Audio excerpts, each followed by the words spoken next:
Mystery is my hobby.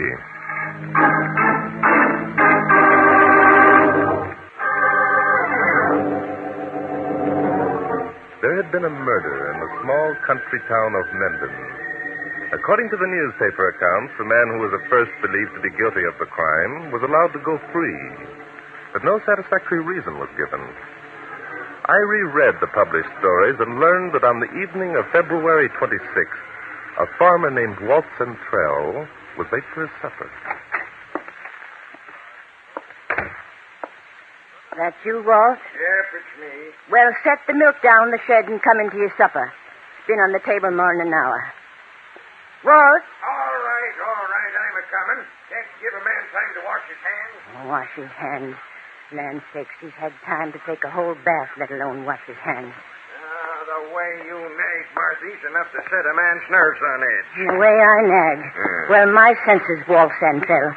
You've been out in that there barn long enough to milk 40 cows instead of just 2. Now sit down and eat your supper. Who said I've been milking all the time? Agnes is sick. Man just can't sit around and let one of his critters suffer. Yeah, it seems to me you haven't been doing much to help her. How much milk was there? 7 quarts. 7 quarts. My land. Walt, the thing to do is either call in Doc Halliday or get rid of Agnes. Now, we can't afford... Listen. Sounds like Ed's drunk again. Oh, they're at it again. How she does put up with him, I don't know. Such neighbors. I declare, if I were Marion Blake, I'd do something about that there husband of hern. I declare I would. Any husband who beats his wife ought to be put away. Oh, Ed's harmless. He's just a drunk and no-good bum. Listen to that, Martha. I'm a-listening. My senses, I've been a-listening ever since Ed Blake brought that new wife of his into Mendon a year ago. And every time I boil inside. Walt, we ought to do something. Now, it's none of our business. What can we do? We can report to Constable Finn McNutt. That's what we can do. Yeah, we did that once, and what good did it do? Well, it did plenty of good. Finn talked to Ed, didn't he? Finn told him if it happened again, he'd take steps now, didn't he? Steps? Martha, you don't know about them things. But unless Marion registers a complaint, taking steps won't do no good. Well, then I think that we... Oh. Walt Santrell, I'm going over there. I'm certainly not going to sit here and listen to that. Why, he'll kill the still. It's none of your business. You keep your nose where it belongs. I won't. I don't care if I don't know her very well. I'm a woman and she's a woman, and it's my duty. You sit still, I say. For all you know, she likes being beat up by her men. Some women are like that, to tell me. Oh, if you could have seen that there little mite of a thing this morning, you wouldn't be talking such nonsense. Seen her this morning? Did you see her? I most certainly did. She come a-calling. Said she wanted to borrow some flour. But that was only an excuse. She knew it and I knew it. What she wanted to do was to talk. What'd she talk about? Well, what do you think she talked about? She talked about her husband, of course. He's drunk more than half the time, she said. And when she tries to reason with him, he hits her. Oh, it's terrible. She doesn't know what to do. She's scared half to death, the poor little mite. Well, that settles it. I'm going over there. And if you're not man enough to come with me, Walt Santrell, you can just stay here. Now, wait a minute. Don't get your dander up. I'll go along with you. Well, come along, then. My lads, I've had all of this I can stand. Marcy, this ain't none of our business. I'm making it my business. Go back home if you want to, Walt Santrell. I'm going to see to it. All right. You talk too much.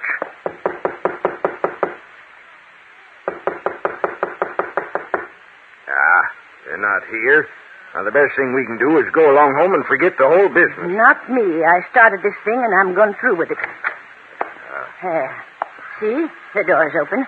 That means they're home, don't it? Well, why should it? Nobody in Mendon ever locks their doors. You're just using that as an excuse. Oh, stop being so logical and keep quiet. Mrs. Blake? Oh, Mrs. Blake? Oh, there's no one here now? Now, be still. Where are you going? Out into the kitchen, of course. That's where the sounds come from, didn't they? Where else would I look? Look for what? My goodness. Oh, Walt. What's the matter? What are you staring at? It's her. It's poor Mrs. Blake. Look at her lying there on the floor. He's knocked her unconscious. Oh, I knew he would. The brute. Well, the stop brute. your jabbering and do something. What shall I do? What can we do? Get some water from the sink and a towel. Good heavens, woman, stop your blubbering. Oh, that brute. That brute. That poor little kid. Knocked out cold. Wonder what happened. I'll get some ammonia. Just plain water. Walt, what's the matter? We won't be needing ammonia, Marthy, or anything else. She's dead.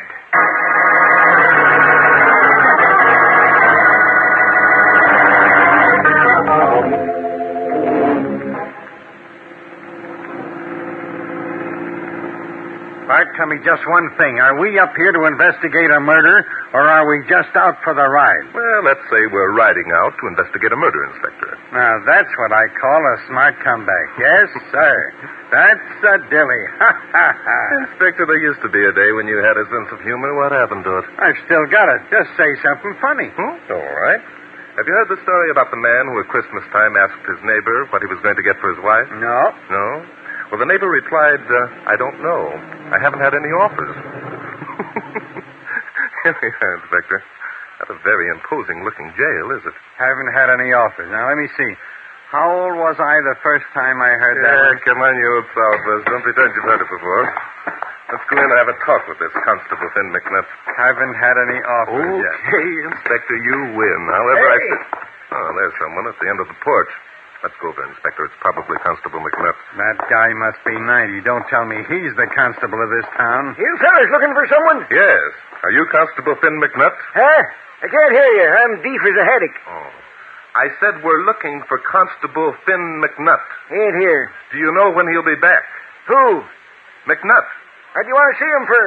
I'm Barton Drake. This is Inspector Noah Danton. Great. Well, why didn't you say so? My name's McNutt. Finn McNutt. Hey, come on inside. I got something to show you. Well, how do you like that, deaf old coot? Who's a deaf old coot? Don't you call me a deaf old coot, bub.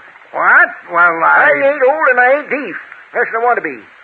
And by the way, which one of you gents is Inspector Danton? Which one? Well, look, Gramp, if he's Drake, I must be Danton. Oh, smart guy, huh? Well, I'm going to show you fellas you ain't so smart, coming up here trying to show us county constables how dumb we are. Wait a minute, we didn't... Don't talk back to me, bub. You want to work on this case, you'll do as I say. Hear me? By golly, in a minute... You hear me? Sure, I hear you, only... All right, then. Talk when you're spoke to, not until. Now, which one of you gents is Drake? I'm Drake, Mr. McNutt. Oh, yeah. Now, why didn't you say so? Now, look here, Drake. I've been reading about you in the newspapers. You and that other feller, what's his name? Danton, Scranton, or some foreign name like that. That does it, Bart. Are you going to tell this Billy Whiskers where to head in, or am I? Huh? What was that? You got something to say, bub? Speak up. I'll speak up all right. Now, listen, you long-whiskered... Let's forget personal grievances for the moment and find out about this murder. Murder? What murder? Who said there'd been a murder? I did. It was in all the newspapers. Don't you ever read the papers? You ain't a fooling me none. I know that's why you're here. Because I sent a clipping to Drake. And who dang well he couldn't stay away. Now, wait a minute. Bart, what is this? Did this joker send you a newspaper clipping? Yes, he did, Inspector. I'm sorry I forgot to mention it to you. So that's it. You dragged me way up here on a two-bit murder case and That then... ain't why Drake come up here, bub. That ain't why at all. Is it, Mr. Drake? Well, no, as a matter of fact, it isn't. You bet it isn't. Ain't, I mean. It's because I let the prisoner go. Ain't it, Mr. Drake? Yes, that's it. According to all the newspaper accounts, it was pretty well established that Ed Blake had beaten his wife to death. And then suddenly you allowed the prisoner to go free. Frankly, I'd like to know why. I knew you'd ask me. I knew it. Well, tell us. You bet I'll tell you. I'll show you city fellas I ain't so dumb. I let Ed go because he ain't guilty, that's why. Now, that's a simple enough answer, isn't it, Bart? Why do you think Ed isn't guilty, Finn? Because Marion Blake was poisoned, that's why. Poisoned? You bet she was. Look here. Here's what I wanted to show you. Take a look at that paper. All right. I see. A medical report stating that Marion Blake died of arsenic poison. That's right. That's what killed her, all right. Arsenic poison. That there paper proves it. Well, this is very interesting, Mr. McNutt, but how did you know that... Say, wait a minute. This report is signed by F.T. McNutt, M.D. Is Dr. McNutt related to you, Constable? Related? Why, doggone it, I'm him. You're Dr. McNutt? Sure I am, bub.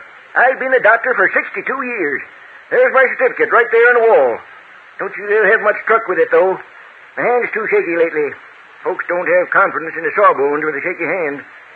Spend most of my time these days being constable. Well, cut off my bangs and call me Bob. How's that, Junior? Constable, I think I'm beginning to see what's behind all this. Being a doctor, you probably have some arsenic lying around your office. That's it, Drake. I guess you were kind of smart at that. Thank you. Last week, some of that there arsenic was stole. Well, sir, the only one who's died around here in more than a year is Marion Blake. So, you put two and two together, eh? Yeah, only in this case, 2 and 2 made 5. How was that? Well, sir, I performed an autopsy, see, and sure enough, Miss Blake was dead of arsenic poisoning. How does that make 2 and 2 equal 5? You keep quiet, Junior, and listen. You might learn something. The arsenic was stole one day and returned the next. During the time it was gone, Marion Blake was poisoned. So you reasoned that whoever stole the arsenic decided to return it in the hopes that you wouldn't notice its brief absence, Yeah, maybe. Hey, Drake, I reckon you want to know what made me suspicious in the first place, eh? Yes, then I would. Well, sir, it's simple.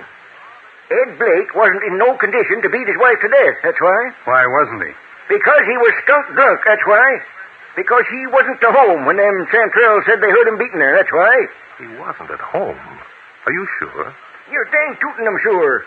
Ed Blake was asleep right here in my office from 6 o'clock that night till midnight.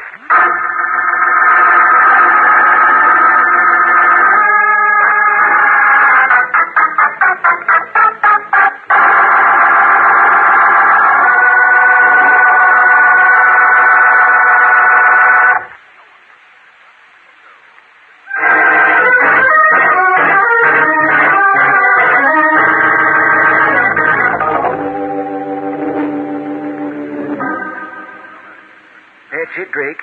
You find out who stole that arsenic and how it was given to Marion Blake, and I'll pay you $1,000 cash money. Oh, this is rather unusual, Constable, being offered money by the police department. It ain't being offered by the police department. No? Being offered by me, personal. I see. As soon as folks find out the facts in this case, they're going to figure it was me that murdered Marion. Figure it was you who murdered her. Why, sure. Ed and me hated each other. Everybody knows that. He claims I killed a cow of his'n that I tried to doctor once.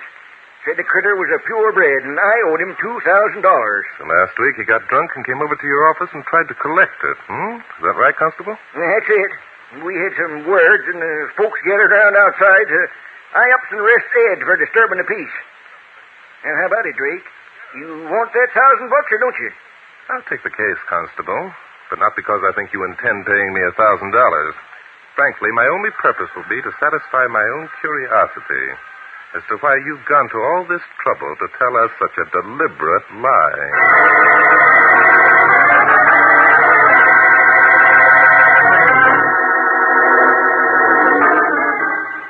Well, I declare, Mr. Drake, I don't know what Finn McNutt is talking about, I'm sure. I think he must be getting senile. So, why do you say that, Mrs. Centrell? Why? Well, my goodness, Mr. Drake, Walt and I ain't deaf. We know when we hear something. Then you still insist that you heard sounds of a struggle in the Blake's kitchen on the night you found her dead. Well, my land... Now, look here, Drake. Of course we heard it. We've been hearing it for almost a year. What could possibly be the object in us both lying to you? That's what puzzles me. It doesn't puzzle me. That Billy Whiskers constable was thinking him up as he went along. But why, Inspector? Why would he make up such a cock and bull story? He knew we could check it easy enough. Yeah, that's right. And to make it worse, he's willing to pay us $1,000 to prove he's a liar. What? What was that you said, Inspector I Denton? said that McNutt offered us $1,000 to prove him a liar. Oh, my senses. That certainly is funny. $1,000. Well, what's funny about it? Just a minute, Inspector. Mrs. Santrell, you mentioned a minute ago that Mrs. Blake called on you the morning of the murder. Yes. She said she come to borrow some flour, but I knew that was only an excuse. She talked about that husband of hers the whole time. Come along, Inspector. Let's go over and have a talk with Ed Blake.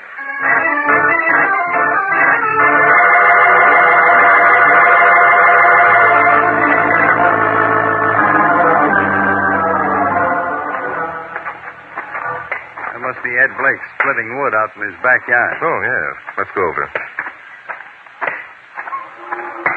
Good afternoon. Are you Ed Blake? Yeah, that's right. Guess you two are Drake and Danton. Been expecting you. News gets around in these small towns, doesn't it? Mr. Blake, I guess you know why we're here. Yeah, Finn told me. Personally, I think you're wasting your time.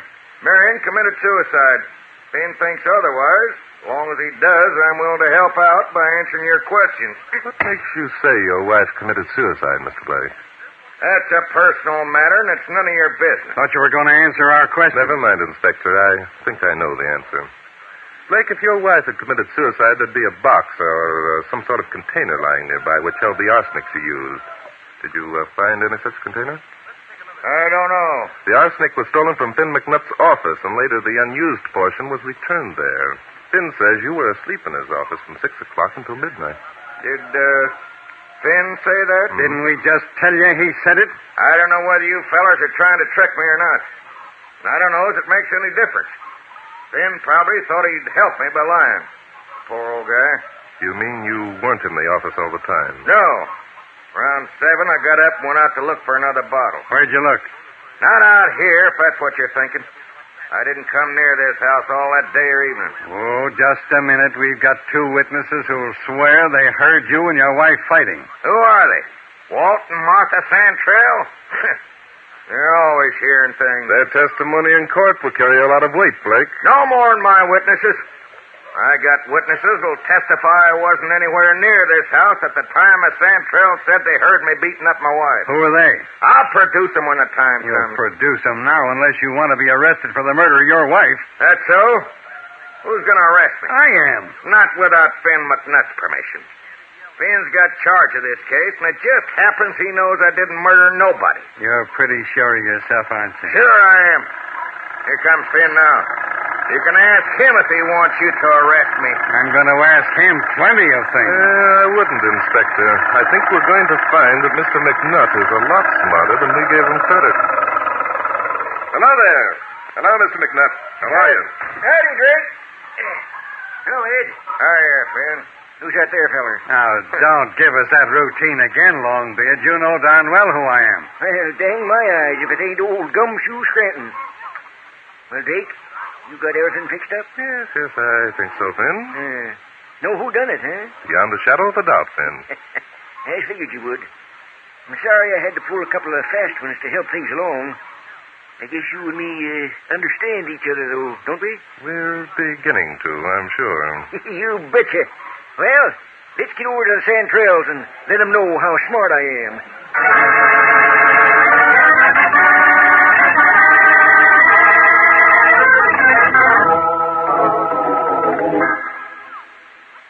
Well, my senses, this is certainly turning into quite an affair, ain't it? Sorry we had to bother you again, Mrs. Santrell, but Finn seems to think you'd both be interested in the final outcome of the case. I don't get it.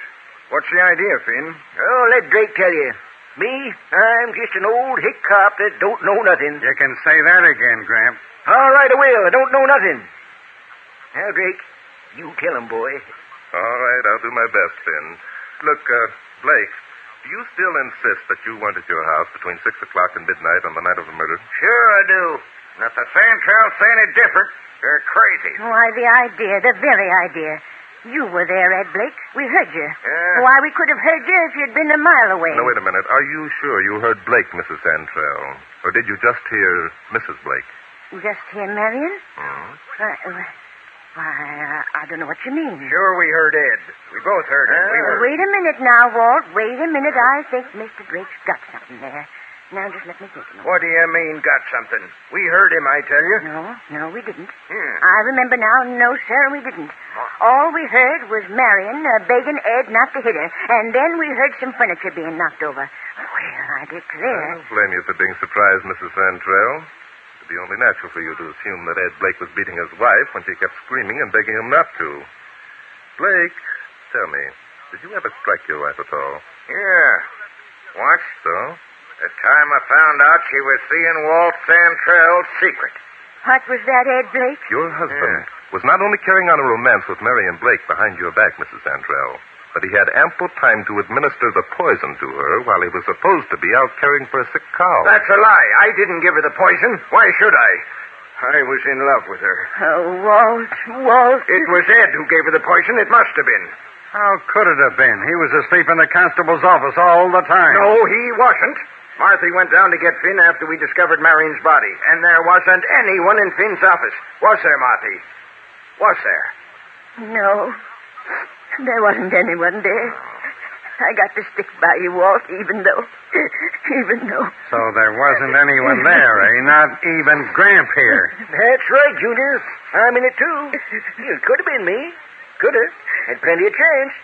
I told you folks would think I did it. Well, did you? Never you mind. Go on, Drake. Needle him, boy. Needle him. Are you quite sure there was no one in the constable's office when you got there after the murder, Mrs. Santrell? Yes, I'm sure.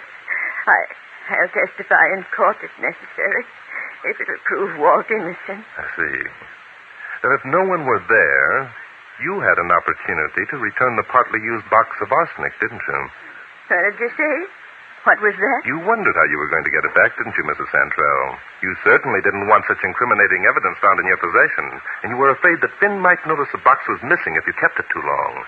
Then came a golden opportunity when you went running for the police to investigate a murder that you yourself had committed. You don't mean... You can't Oh, mean... yes, I do mean, Mrs. Santrell. Another golden opportunity came to you when Marion Blake came over to borrow some flour. It solved a real problem, didn't it? Marthy, you didn't. Say, that's an angle. By golly. You keep quiet there, Gramp. Let Drake pay it off. Go ahead, boy. You loaned Marion Blake the flour, didn't you, Mrs. Santrell? You put arsenic in it. You knew she'd never notice it, or that there was any likelihood of anyone guessing how the poison had been administered. Is it true, Marthy? Is it?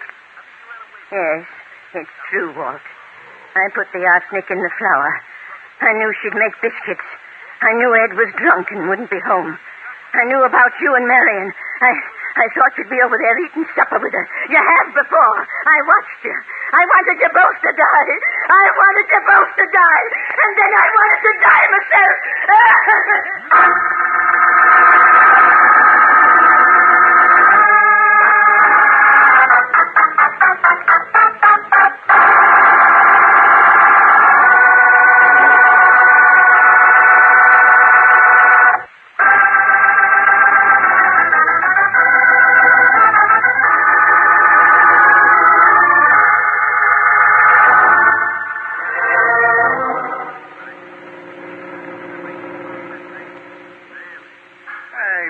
Slow down. What's the matter, Inspector? See that sign? I want to take a good look at it. It says, leaving Mendon. Come back and see us again. Only I'm not coming back. You're still a little hot under the collar, Inspector? No, I'm not hot under the collar. Only these country cops get in my hair. You'll have to admit that Finn McNutt was pretty smart, Inspector. Mark my foot. All he was the doggonedest liar I ever ran across. Everyone in Mendon seemed to do pretty well at throwing whoppers. Yeah. Imagine those Santrells cooking up that story about hearing their next-door neighbors fighting. Yeah, that wasn't a cooked-up story, Inspector. Martha Santrell actually did think Blake was beating up his wife. But Santrell knew that Marion Blake was putting on an act, eh? Exactly. It would have provided excellent grounds for divorce, Inspector, since both Santrell and Martha would have sworn they heard the beatings, see? Ah, me. What lengths some people go to get rid of their spouses. Yes, they certainly do, Inspector. And that's another thing I can't figure. If Constable Longbeard was so smart, what did he want us in on the case for? Why didn't he just go out and arrest Martha Santrell? But he didn't know that Martha Santrell was guilty, Inspector. He only knew that Marion Blake had died of arsenic poison. And that scared him. Scared him? Yes. Remember, his job as constable was virtually honorary. And Ed Blake had already been arrested for his wife's murder. McNutt didn't want to stick his chin out, That's it, Inspector. He had his pride. And he didn't want to lose his job as constable. It was his only source of income. He knew people would laugh at him if he tried to sell anyone the idea that Marion Blake had been poisoned. But he figured a couple of city cops would swallow it hook, line, and sinker, eh? Well, he kidded us into taking the job, Inspector. He had enough evidence to prove his poisoning theory, but not enough to convict anyone. You've got to admit he was clever about it. Oh, sure, I'll admit it. Good for you, Inspector. Only I'd give my badge for a chance to go back there and pull his whiskers. I think he'd let you do it, too. He was so pleased with the way things turned out. Yeah, I'll bet. He was kind of cute at that. Yeah. You know what he said just before we left? Well, I know he apologized to you for all the cracks he'd made. He said he tried to make us both mad so we'd stick around and pull his chestnuts out of the fire. I don't mean that. I mean... Oh, you mean when he yelled after us that from now on his new slogan was going to be, Mystery is my hobby.